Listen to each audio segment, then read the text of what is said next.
Optimal living, living optimally. Welcome to Optimal Living Starts Here. I am your host, Versandra Kennebrew, and we are here today in the studio of Being Television with some phenomenal special guests on our show. You have probably seen these handsome faces here that are sitting beside me in other settings, but today we are simply going to be talking about advocating for our local heroes. And these two gentlemen are heroes in their own rights. And before I dig deep into this interview, where you're going to learn so much about the ways that they are advocating for our active duty military veterans and their family members, I want to just give you a few little, insights about what this show has been able to do for active duty military veterans and their families across the Chattahoochee Valley. The story begins like this. I was sitting at breakfast yesterday and I'm having my beautiful breakfast and just enjoying myself, and someone comes behind me and taps me on the shoulder and they said, "I know you. You do that show about health and wellness." And I turned around, I'm like, well, how would they know from the back of my head? They went on to tell me more about how they were engaged with this whole idea of what optimal living is and how do we achieve that in our lives through a daily practice of living healthy. I was so impressed. It let me know that you guys are watching this show and you're gaining insights. And so today will be no different. We're going to go deep and we're going to go hard. So let me just introduce my guest here to my right. You know him. I said bad Leroy Brown. He said, don't you get in no trouble. But his name is not Leroy Brown. Your last name is Davis. Leroy Davis is his name. And he is the host of Veterans Now, right here on Being. Veterans View. Veterans View. Veterans View. Let's get it right. If you don't mind, Leroy, tell our audience, when is your show airing on Being TV? And maybe a little bit more about who you are and why you do that show. Well, as you said, my name is Leroy Davis. I'm a retired Navy man. And I won't take nothing away from a senator who used to work for me. He's a Marine. I have a show. My show is called Veterans View, and it comes on Mondays on Being. And if you're here in Phoenix City, you can look at our local newspaper, and it'll have the schedules of the shows that come on. I'm also the coordinator for the Russell County Veterans Treatment Court. I'm the mentor coordinator. Also, I run two veterans organizations, the Russell County Veteran Council and the Chattahoochee Valley Veterans Organization. And that's just a few things that I do. But the most thing that we do is serve veterans and their families. So if you're a veteran and your family and you need help, we serve you. But just because you're not a veteran, we still don't turn you down. We help you anyway. So she is a non-veteran, so we're here helping her today. Yes. This is a crossover show, so you're going to see it again on his show as well. But our special guest today that has joined us in the studio is none other than Senator Ed Harbison. If you don't know, let me just tell you a little bit about him before he jumps right on in. Senator Harbison is a member of the Georgia State Senate, 15th District, and has served in that capacity since 1993. Can you believe it? He has been a servant to not only the constituents of the state of Georgia, but especially for our veterans. A little bit later on the show, we're going to tell you a little bit more about some of the accolades, meaning basically some of the bills that have been passed as a direct result of this gentleman. So I'm going to give him an opportunity to introduce himself and let you know a little bit more about who he is and why he has decided that he is going to be a servant to our community and why he continues to do it for so long. Senator Harbison. Well, thank you, Ms. Kennedy-Brew. I really appreciate it. Thank you for the invite and having me here with my friend who served in the Navy. That was my former taxi service that took us off. They would take us supposedly to Hawaii, but they didn't stop there. They took us and dropped us off in Vietnam and wouldn't come back and get us. So, Oh my goodness. so we got to deal with that. And then we'd come back in for 13 months. So we got to talk about that. Okay. But seriously, I'm just really, really honored to be here with you today and with my friend Commander Davis. It's just a wonderful thing to be with fellow people who have dedicated themselves and their lives to serving military men and women who dedicate themselves, who sacrifice so much for the country, Yes. who do things that ordinarily people wouldn't get a chance to do. Absolutely. So I'm just honored to do that. As you said, I've been in the Senate for about 3 decades now by the grace of God, and I serve at the pleasure of the people. If they didn't want me, I wouldn't be there. That's a fact. Absolutely. So the bottom line is I'm glad to be there. I try to focus on anything I can do to help our veterans. We can talk about the bills later on. One of the things that, last things I did was accompany Governor Kemp in his signing of that bill that made the veterans pay disappear somewhat, and we're working on that to get all of it done. So right now about 70% of that pay is gone if you're working and you're active, that kind of thing. So I'm really proud of that. And let me explain something about a bill, though. Yes, I authored a lot of bills. I'm the main author, but nobody up there, you can't pass a bill by yourself. That's right. And it takes a team. It takes a team of people who are dedicated to the proposition that we need to do something for our veterans. That's the bottom line. Veterans do things that I'm just really proud of my men in the House, men in the Senate. When you do something for veterans, everybody get on board. Yes. They just try to make sure that it's done right. And a lot of times we passed another bill called accountability courts. Yes. That particular bill was drafted by a former Marine in the House. He gave it to me to drop in the Senate because he wanted me to carry it. So I dropped it in the Senate. It passed unanimously. That bill says that, look, a lot of people come out of the military, they have problems. Or if they're in the military, wife, domestic issues going on, they may end up in jail. So that's dedicated to the proposition that the judges in those accountability courts will deal with it in that context with that particular view in mind, that look, this is a man or woman who's been overseas or not, or been anywhere, and they're just under stress, and perhaps we can work this out. With that in mind, it can come to a good conclusion to make sure that we keep a productive citizen in our community.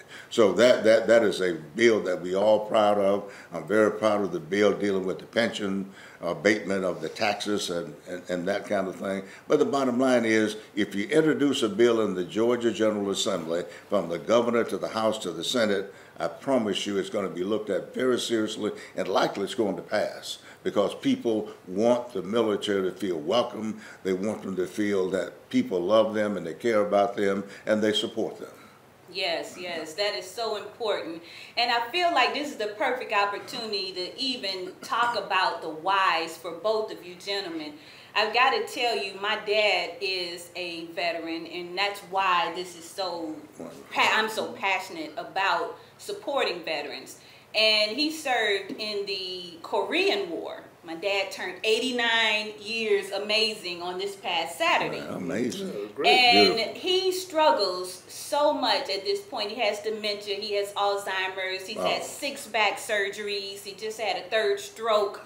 But he has suffered with what people diagnose as PTSD for a very long time, but never diagnosed professionally, because in his world and in his time, you don't talk about those type of things, and nobody Correct. wants to even say that mental illness or mental anything might be a part of their life. That's and right. so he lived in a certain way, and because we didn't live together until the last 3 years, That's right. I was in the dark Yeah. to really what he was experiencing pretty much every day of his life. Well, you nailed it. You Yes. nailed it when you said that we don't talk about that. That's something Yes. we talk to each other, but we don't talk to anybody else about that. I'm a man, you know. Yes. We don't talk about that. Yes. We live with it. We take it because we can take the hit. You know what I Right, mean? right. And don't do anything about it. But I was harassed. I bet I waited 2 decades, maybe longer than that, before I said,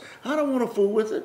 I just didn't want to fool with the red tape, with the fact that I got to go and talk to somebody, lay out my problem with my family, my wife, and my, oh, you have this problem. And the guy said, well, look, just let me give you a test. Let me give you a test. Let me ask you some questions. That's all I want to do. Just go da, da, da. And everyone he asked me, I told him, yes. Yes.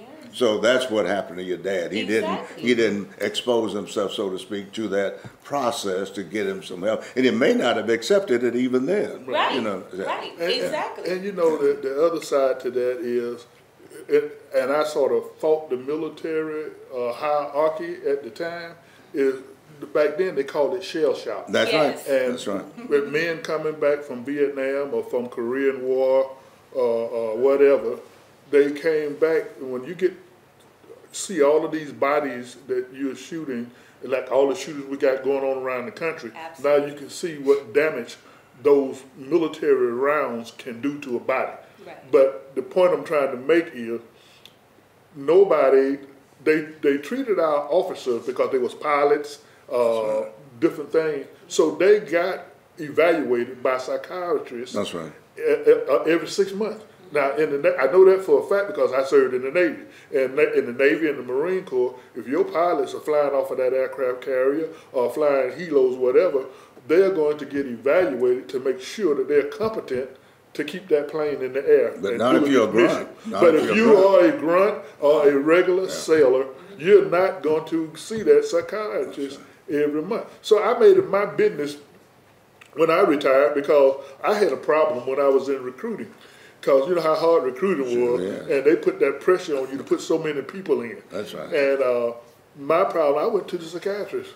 I made an appointment with the psychiatrist. I said, I'm going to get out of recruiting, right? I'm going to get out of recruiting. So I went to see the psychiatrist, and I said, well, where the bed at? There ain't no bed. Sit down in the chair. And then he started talking to me. He said, well, how much do you drink? I said, about a case a week or something, a case of beer. He said, well, you ain't got no problem. You ain't drank too much. so that killed that for me trying to get out of recruiting. Self-medicating. Yeah, that's Yes. self-medicating. Yeah. So the bottom line is we started something new. Yes. And it's called Veterans Working with Each Other, where we hold our own group meetings and we discuss what's going on in our lives. And that's the best medicine ever because That's you can't right. just talk to anybody Talk to each about but we can talk to each other. Right. And we don't mind, I don't mind him standing behind me Right. because he's a veteran. But if you gonna stand behind me, I'm gonna keep looking like Who is what's this guy? going on. That's right. That's right. And I'll give you one last example before I give it back to you or Ed. I do a lot of work with Fort Benning. And so I was in one day to speak to a bunch of the troops. And this group that was sitting back in the corner by themselves, a group of about 20 men. And then the younger group who just got out of training was sitting up front. And they were just laughing and going on. And so the guy asked me, he said, well, Mr. Davis, why are those groups sitting back there together? I said, because they're combat veterans. They've been to combat. They're going to protect each other. So they're sitting back there because they can trust each other. I said, this group here haven't been to combat yet. Yeah. So by not being in combat, they haven't got that cohesiveness yet. Yes. But once they get it and they come back and they sitting in here, they are going to do the same thing. Locked in. Lock in, protect each other. Yes, yes. That's some good stuff. And it really does just put an explanation point on the fact that you are our local heroes. Because even though you served and protected afar, you've come back home and you still have that same mindset to serve and protect right here in your community, which to me is the ultimate reason why we should be advocates and supporters of anyone who goes into any military branch. I want to talk for a moment about the whys for people that actually say yes to the call. It's not just because you've been recruited. Now, we know some people, you know, somebody asks and they say yes.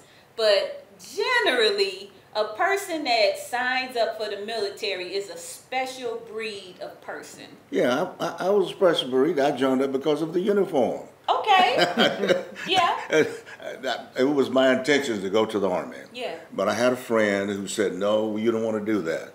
What you want to do, man, is we want to see girls, and we want to travel, and we want to wear that sharp uniform in the Marine Corps, man. Yeah. Trust me. I said, no, I'm going to the Army to get an education so I can serve my country, kill two birds with one stone, get some money for college. Right. He said, no, you don't do that. So he just kept hassling me, talking about it. And finally, I said, okay, I'll go with you. And we're going on these wonderful cruises, and things are going to be beautiful. And I'm going to have this uniform on, looking like, Iron Mike, and I'm going to be sharp. 6 months later, I'm in Vietnam, and they're shooting at me, you know what I mean? So every time I see him, I cuss him out. Not literally, but you know what I mean. Yeah, we talk about it over and over again. But the bottom line, the motive was to join the military because discipline, you can get training. A lot of kids need to grow up. It gives them a chance to mature, right, and that kind of thing. So it's a wonderful experience. Yeah. But the final analysis is to break things and do things militarily. You know, Yeah. that's just the truth of it. But it is a wonderful vocation if you're going there to be a radar tech and all those kind of things. I have a grandson now in the military. And they do, and the funny thing about that, I think I made $99 a month when I was in. That was my salary, 99. But now he's making something like $40,000 a year, and he's a E3 or something. I said, "Are you serious? Yeah. Are you serious?" Time But like, changed. look, it's a great option for a lot of people who may not be mature enough, who just want to get some college money or whatever the case may be. And a lot of them said, "Oh, wait a minute, this is a nice career. I'm going to stay the full 20 years plus." Yes, So, yes. so Well, my you have dad, options. he tells me his story, and he's like, he saw there was a movie, and there was a gentleman, Eddie, no, something Murray, not Eddie Murphy, but Allie. Anyway, way back. This was in the 1940s. Yeah. And he saw this gentleman. They had a TV? It was a movie. It was black and white.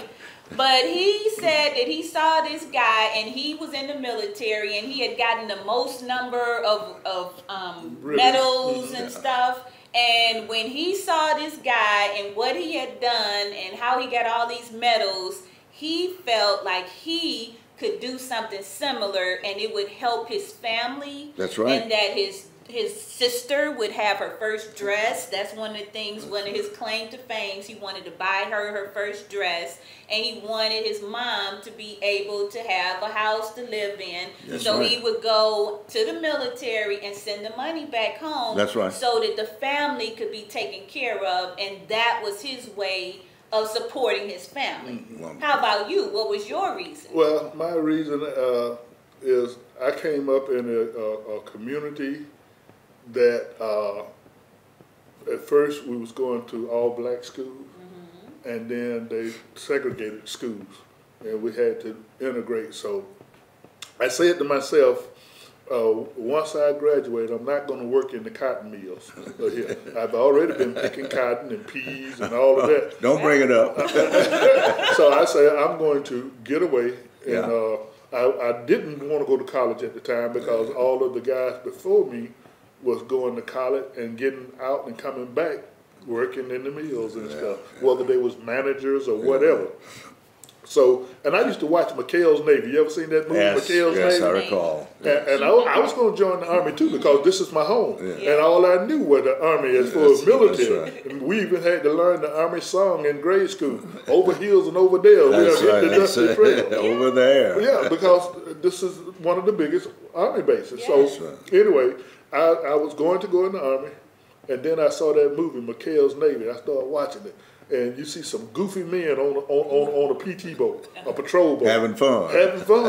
Goofy. Hijinks. But when they go to battle station, they click. Yes. There ain't no more goofiness. They right. all professionals now. They know how to handle that boat. They know how to handle the weapons, That's right. everything, and they're attacking enemy ships and submarines and That's right. everything, That's right. and going through all of these bullets and That's stuff, right. and coming out. I said, now if they can do it, I can do it. Yes. And so that's what made me join the Navy. Yes. Is watching the movie McHale's Navy. Awesome. Right, Awesome. superheroes. Awesome. These were the superheroes of your days, and Yeah. today we're looking at people jumping off buildings in a single bound and Yeah. stuff. Right. But true heroes are those just like you gentlemen who said, this is something that I can do. I can make a difference. I might be looking sharp in my suit and have all my medals, but I will be a superhero in your day.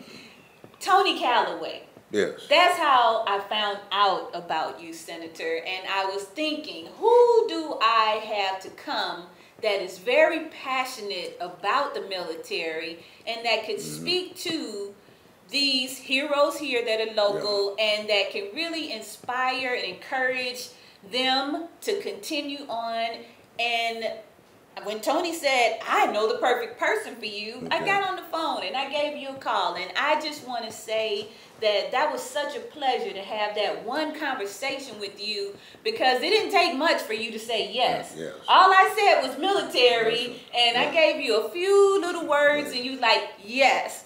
And so I want to thank you for that, because it was not easy for me to reach outside of my comfort zone, because I'm thinking, okay, you have 10,000 things that you're doing in your role as a senator, and you don't have time for little old me. No. And you said yes, No, and I'm what you do grateful. is super important. Trust me. Thank It's no little job. My grandmother used to say, many hands make a big job light. So Yes.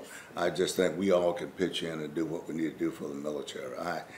I just got to commend you once, the holistic person, that are optimal health, and I just commend you for that, because now when we got out, there was no debriefing. We just got out one day, and one day I'm in Vietnam, the next day I'm at Treasure Island, San Francisco. I go into San Francisco, buy a suit, don't wear a uniform. We were advised not to wear it because a lot of stuff was going on. But- don't wear it. Yeah, don't wear it. And I said, well, why not? That's my uniform. But no, because of a lot of political stuff going on. Right. But the bottom line was, it was a different atmosphere. But now the Army, Navy, Marines, Air Force, they debrief, they give them a great insight. I remember attending a couple of those sessions for the people who conduct those sessions out at Fort Benning. Eddie, I can't think of it, but he works with it out there. Okay. Perez, I think it is. Yeah, Perez, Eddie does Perez. a great job out there. But the bottom line is, what you do, we all get together and say, let's take care of the family. The family, they go to combat with the husbands. You know what I mean? I mean, I couldn't imagine how it felt for my mom and my brother while I'm in combat, they back home, not wondering day by day, well, and hearing these things about the bodies coming home and that kind of thing. But it's part of the thing, so that's why I have such great esteem for the veterans and the families and the Gold Star wives who paid the ultimate price and those kind of things. I think it's a no-brainer, and I'm going to do it whether people like it or don't like it. I'm going to do it because I think it's the right thing to do. Moral commitment, and we're physically committed to do it. By the grace of God, as long as I have strength, I'm going to help the veterans the best way I can and their families. And if I could add to that, wives have to be the mother and the father when we are deployed. Yes. And that's a hard job. Yeah. Especially like in my case, I had a young wife like myself. So when I deployed, she had 3 children there to take care of. But my daughter, even though she's the oldest, she's about 12 years old, she stepped up to the plate. I'm going to help you, Mom. And my boys, that even today, they're grown. My daughter is still the leader of the pack under my wife. But wives catch it. Trust me. Wives have a hard time when they're, let me put it this way, significant others have a hard time because women are serving now. That's what I was going to say. Shout out to you, ladies. Right, and then those out men are staying home now and keeping the children. So let's use the word significant others catch it. Yes. Because now they've got to take the kids to school, They got to pick them up from school. They got to do the laundry. They got to do the housework. They got to be the daddy. They got to take them to basketball practice, football practice. Everything they got to do it by themselves. Yes. And if you had a young wife like I did, I get a call. I'm out at sea on an aircraft carrier, and I get a message, hey, your wife lost a purse. with the checkbook and everything. Oh, no. But the ombudsman said, don't worry about it. We got it under control. Yeah. But we just want to let you know that it happened. That's right. Yes. But and you know the ombudsman is normally the command master chief or the command sergeant major. That's normally their wives, and they are over the other wives that's left behind. That's right. So they get together and they meet. They check on each other while we're gone to make sure that the wives are doing good with the children, or do they need help? Yeah. So that's a good thing about the military that people don't know or don't see. Right. Is that when we deploy, those women take care of each other. They have meetings. They let them know. They can't let them know where we are, but they can let them know we're doing okay. Sure. Where we at. So. And that deployment, believe it or not, sometimes mean relocation.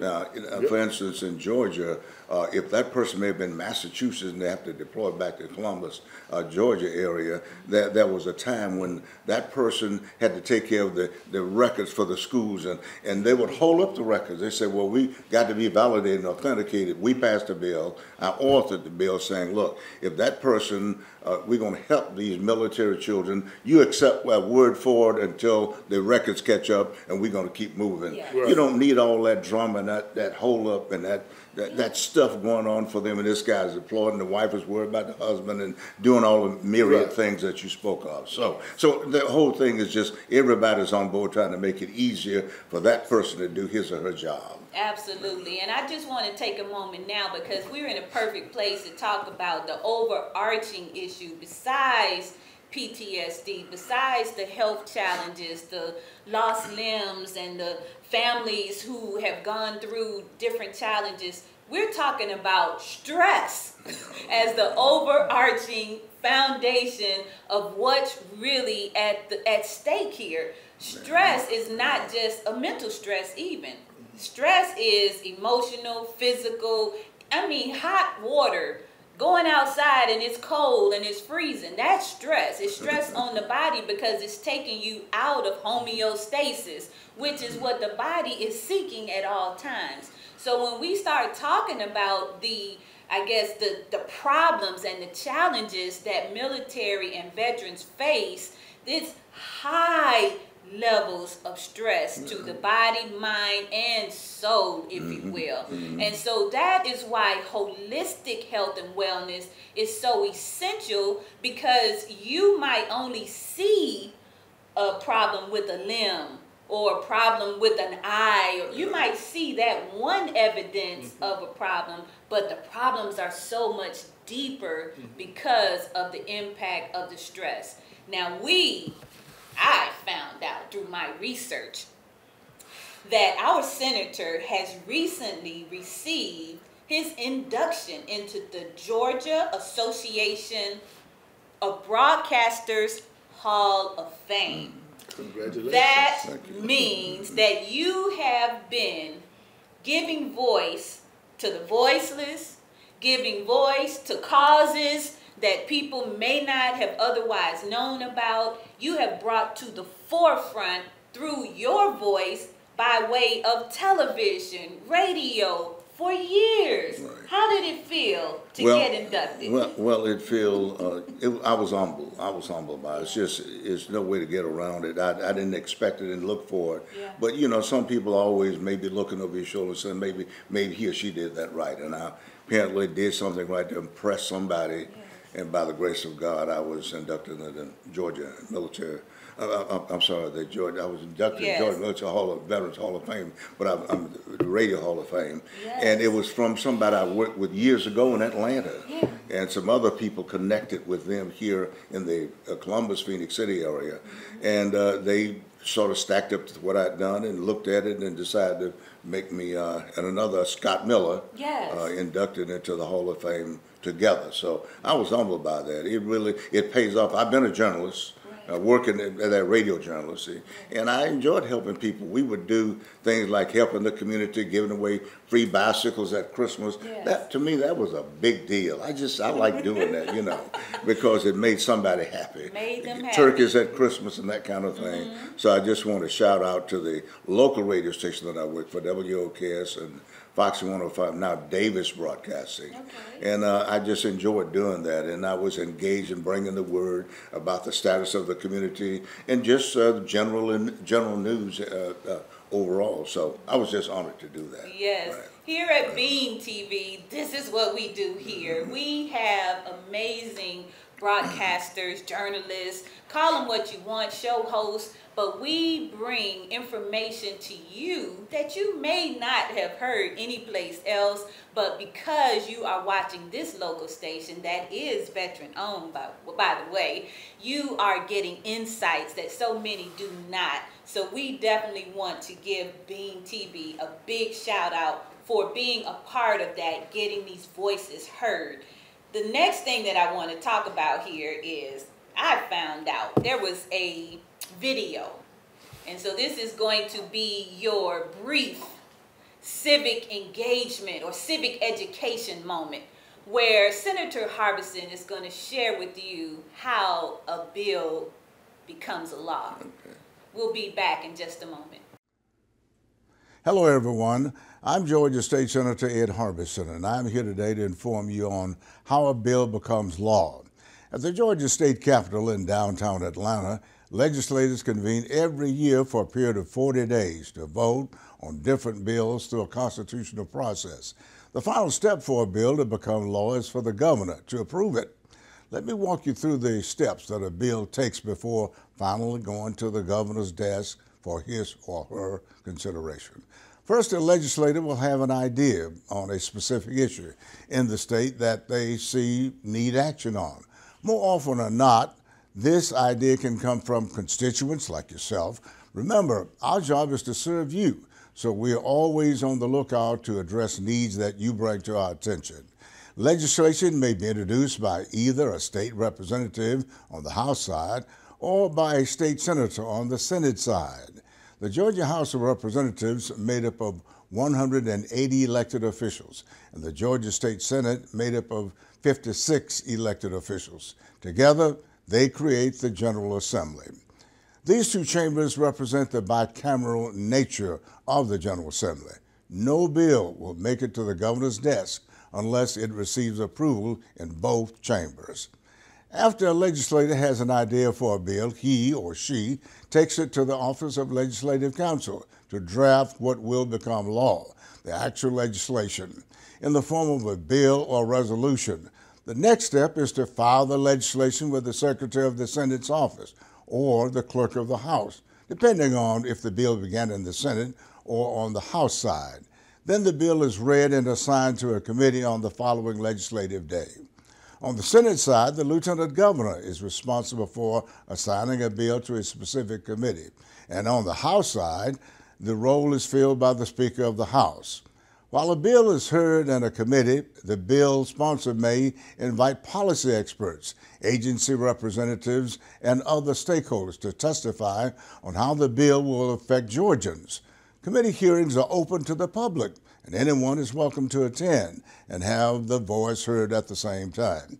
If the majority of legislators in a committee vote for the bill to pass out after considering testimonies given, that bill will then go through the Rules Committee.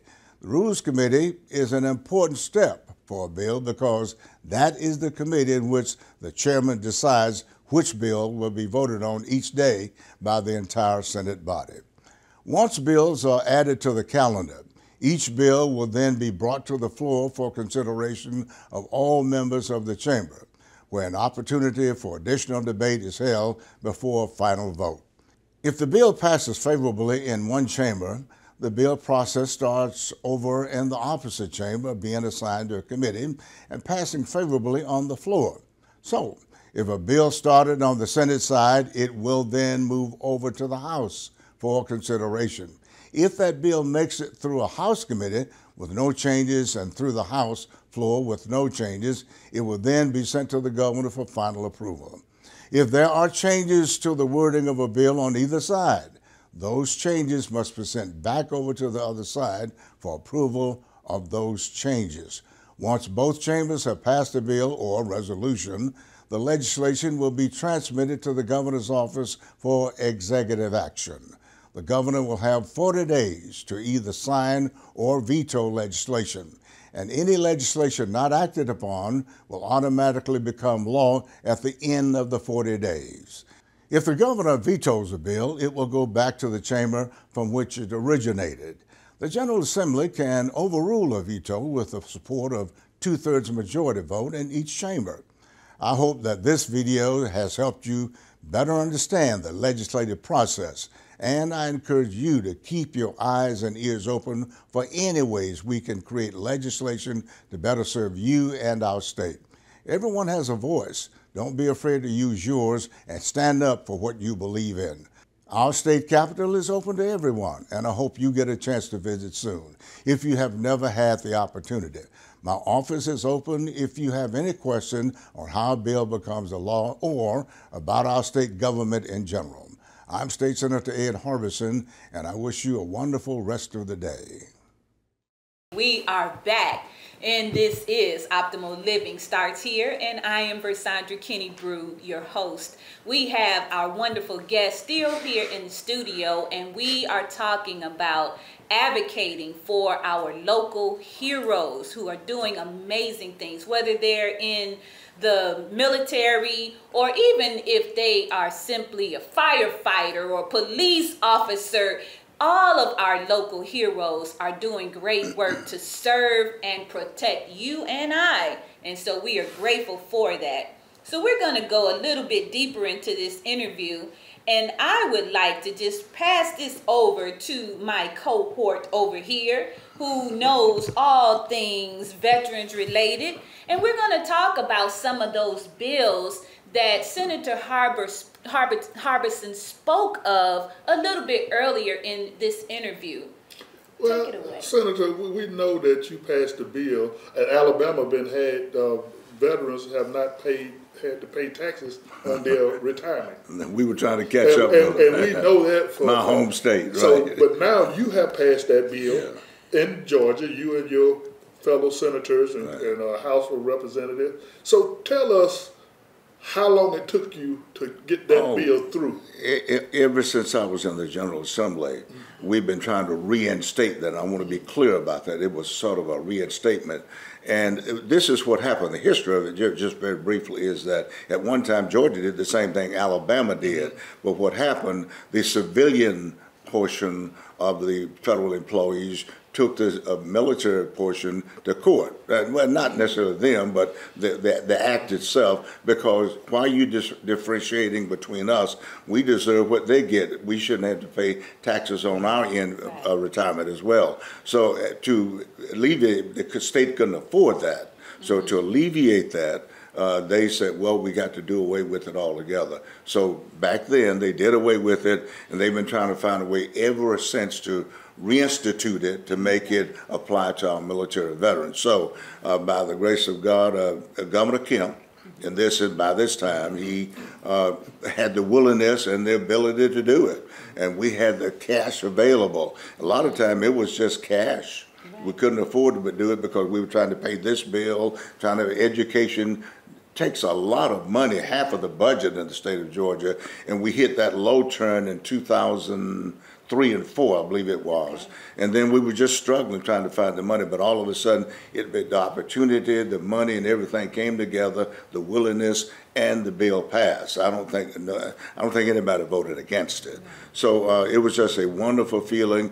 All the veteran groups had been advocating for it for a long, long time, you know, to make us whole, so to speak, because a lot of time the veterans the military people will come to Fort Benning, but when they retire, guess where they retire? Fort Mitchell, Phoenix City, but they would not necessarily do it readily in Columbus, Georgia, because of that one caveat. So in other words, we got tired of losing that income. We got you. You know, and I want to mention this because when I first joined the Navy in 1975, and my first duty station was Washington, D.C., my check was getting taxed hard by Alabama. And then I went to transfer to Florida, and Florida didn't have any state tax. So, of course, I changed my home of record because Alabama was taxing me too hard. Being an E4 at that time, That's right. E5, you wasn't really making any money. Yeah. So somebody decided to sue Alabama about it because federal civilians' retirement wasn't getting taxed. You got it. You got And it. so when Alabama got sued, they got rid of the tax on military. We ain't taxing retirement. Oh, so that's what happened. Yeah. Okay. We're not going to tax any retired military. And I thought that Georgia would have followed that at that time, but they didn't. Yeah. So I just wanted to share that part. Yeah. Now, some of the other things that you have going on, Senator, you want to speak on those? Yes. We became a Purple Heart state. Yes. We passed that bill unanimously. I want to say Governor Perdue signed it into law. Well, Purple Heart. the Purple Heart is a person that started. That's a Purple Heart Day. I passed that bill as well. The Purple Heart Day is in August. I want to say it's August 15th, and you recognize that. That's for those people who've been wounded in combat. Simple as that. It's a high medal and honor.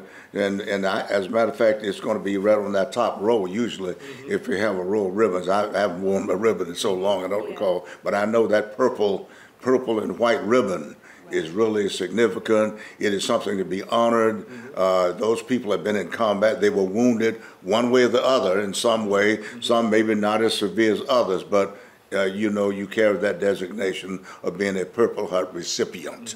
So it's an honor to have served, and you got that recognition. Right. And we have Purple Heart associations in Alabama and in Georgia where they do things to take care of other veterans in the community. That's right. And I got a call the other day, Senator, from one of my friends. He's a retired colonel, lieutenant colonel from the Army. He is getting awarded the Purple Heart this Thursday coming. Awesome. Wow. Took 20 67 years. He got this in 1968 in Vietnam, and he's just now getting awarded his Purple Heart. And he wanted it because he deserved it. And he was a Ranger. Oh, come on. That is. He have written 3 books, and 2 of them are bestsellers. Wow. Named David Hotline. I know that name. Yeah, I know that name. So sometimes progress is slow. It is. Or bureaucratic red tape can be like that. Yeah. Tape. But one thing I want to tell you about the senator. Yes. You know, I had the senators speak at several different programs. Yeah. And so this one program we had, we was honoring the Vietnam veteran. So I had Senator Harbison and General Jerry White. And so I said, Good man. I said, each one of y'all only got 10 minutes to talk. So Senator Harbison got up there, I think he did about 12 minutes, and he said, "Oh, down." Well, General White got up there, and at the 10-minute mark, he didn't sit down. So at the 15-minute mark, he didn't sit down. So I put it on my couch. General White said, "I don't know why you put me up here and think I'm going to talk for 10 minutes." You forget it. You can forget that. Rank. Right. I'm going to talk. So, but the point I'm trying to make is these men are outstanding speakers, not just leaders, Yes. but speakers. And they don't need to put it on paper to speak Yeah. because it's all here. Yes. All the things they done been through their career. Yes. And all of the insults we have taken as veterans. Oh, yeah. All of the insults. Including the one that says, like for my dad, he served 6 years in the military, and when I called to try to find out about pre-arrangements for his burial, and I called the VA, and they told me he had no benefits coming, and there was nothing available to him. I mean, that was after like a 2-hour wait on the phone just to get a person. And see, if you had called me, Listen, you wouldn't have had to go through Let me all of tell that. you something. This But is if you the don't know, sad you don't part. know. This is the sad part. Is that the person on the phone told me there was no benefits available to him. I mean, I got the whatever that form is. DD 214. DD 214. I mean, I'm reading it. I'm like, okay, it says this. I said, can you tell my father what you just told me? Because my father was like, no, I served in the military. I get this, I get that. And I had to put him on the phone and let him hear that man tell him he had no benefits coming to him. And he said, am I hearing you correctly that I served my country for 6 years and I have nothing coming to me? And he's like, well, yes, sir, you heard that correctly. Now, mind you, being here at Beam, being here with Tony and you and all the other people who are so readily sharing information, my dad has an appointment on this Thursday that's going to help him get his benefits. But I'm just saying no one should have to go through all of that. So these advocates, having advocates that support what it is that you're looking for, and that is for each one of you that are watching right now. If you've been told no one time, 2 times, even 3 times, be consistent. Keep making those phone calls. Call my brother over here, Mr. Leroy. Or go to the courthouse in Phoenix City, right here, Russell County. We have a VSO office, which is a Veteran Service Office. All you got to do is walk in there, go down, and have your DD 214 with you, and they will set you down and do a claim. Over in Columbus, all you have to do is go down on Veterans Parkway. The VSO office is right next to Hardee's. Right next to Harvey's in that black fence, right behind Baskin Robbins. You go in there, take your DD 214, take a seat, they'll get you, and they'll do your paperwork for your claim. So that's wonderful, but I'm telling you, for those that have dementia and Alzheimer's and can't walk, they're not going. And so one of the problems that we have when you call in like that could have been a veteran that had a bad day. And when they have a bad day, his PTSD is acting up, or her PTSD is acting up, they probably don't need to be on the phone that day. They may need to move them. Because I tell veterans all the time, veterans, sometimes they want to act up. I said, now you ain't getting no benefit by acting up. Don't be silly. Don't be silly. Because when you go in there to that office, like your dad's going in, and the guy gets smart, and your dad snatch him out behind the desk, then guess what's gonna happen? They got armed police officers. They got armed police officers there who's gonna take him to jail. But guess what? Suppose that's a Navy SEAL you snatching from back there, or Army Ranger, or Green Beret. Now, what you think gonna happen? You got a problem. We got a problem. So try to be as humble as you can when you go in there, and have everything you need. Have that DD 214. Have those medical records. And if you're seeing a civilian doctor, and that civilian doctor have decided that this that happened to you is directly related to your military service, have him put that in a statement. That's right. That's right. So those are some of the things that you can do. And in Georgia, for an example, there was a situation whereby a ranger, combat veteran, who had been in combat, went downtown to apply for get his free tag, and you're going to get his Purple Heart tag. And they said, no, you're not a veteran. Now get it back. He called me. This is a ranger, who had been had amputated leg, been in combat, shot up. And hero, I think like a Bronze Star, he was on, you know what I mean? And I said, what? And I took that back. I had to pass a bill making sure they understood, they read that correctly, that anybody that's been in the combat is a veteran. If they serve it in the, although they still on active duty, they're a veteran. He deserves and he is eligible to get that tag. So I had to pass a bill for him to get it, and we passed it. But that was one of the great stories I enjoyed doing. But I was just aghast. I mean, are you kidding me? I said, don't you understand that this man is a veteran? See, the supervisors don't educate employees. That's right. That's right. And that's what the bottom line is. Education. How often do you do training? I was telling someone the other day, in the military, we have to go on the firing range, and it takes us 3 months sometimes, depending on what you is. If you're infantry, you're going to be on the firing range 3-4 months. That's right. And then you got to sign a piece of paper saying I'm not going to use that high-power rifle for anything but combat. That's right. So, but now you can go and buy that AR-15 with no training, right? And see what the damage it does to a body. Yes. That's right. So, you know, I just felt that we needed to share that too. Yes, we need to share that. Well, I tell you, we could probably sit here and talk all day long about military stories because they are definitely vast and they definitely go deep. But I want to close out this interview today because the reason why the senator said yes to come here today is not just because he wants to share stories about veterans and what he is doing in the legislature and everything to make sure that our heroes, our superheroes are taken care of, but he is also going to be speaking. He's the keynote speaker at our upcoming event, the Humanitarian Awards Gala.